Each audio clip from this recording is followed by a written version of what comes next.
नमस्कार साथीहरु, आज म सर्लाही जिल्लाको बारेमा सानो जानकारी दिँदैछु।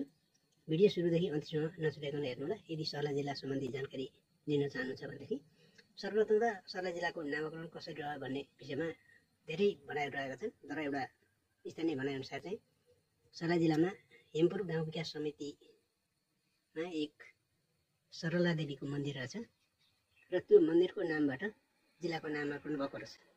पहिले सुरुमा चाहिँ वार्डको नाम त्यही सरला देवीबाट भएको छ। त्यसपछि स्थानीयको नाम र पछि बिस्तारै जनबोलीमा जिल्लाको नाम सरला देवीबाट बिस्तारै सर्लाही मौतड जिल्ला र पश्चिममा रौतहट जिल्ला सिमाना रहेको छ। पूर्वमा बाँके नदीले सिमाना छुट्याएको छ भने पश्चिममा बागमती नदीले सिमाना छुट्याएको छ। उत्तरमा यस जिल्लाको सिमाना सिन्धुली छ भने दक्षिणमा भारतको बिहार राज्यको सीतामढी जिल्ला रहेको छ। यस जिल्लाको कुल क्षेत्रफल चाहिँ 1259 वर्ग किलोमिटर रहेको छ। लम्बाइ उत्तर दक्षिण यस जिल्लाको 32 किलोमिटर छ भनेदेखि चौडाइमा भने 40 किलोमिटर पूर्व पश्चिम रहेको छ। सबभन्दा होचो भाग 60 मिटरदेखि र अग्लो भाग 659 मिटरसम्म अग्लो रहेको छ समग्र सतहबाट।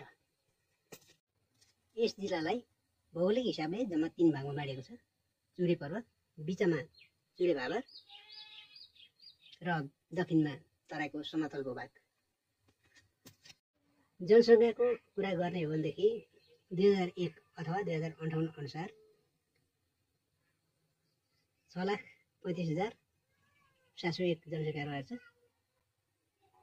त्यस्तै 2011 अथवा 2068 अनुसार 7,69,729 रहेछ।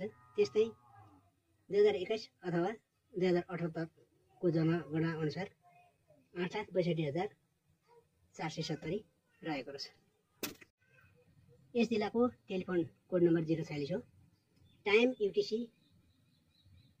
05:45 हो। यस जिल्लामा बोलिने भाषाहरूमा मुख्यतः बान्जिका, मैथिली, त्यसपछि नेपाली रहेको छ। जम्मा यस जिल्लामा 6 निर्वाचन क्षेत्र रहेकोमा हाल 4 निर्वाचन क्षेत्र मात्रै रहेको छ।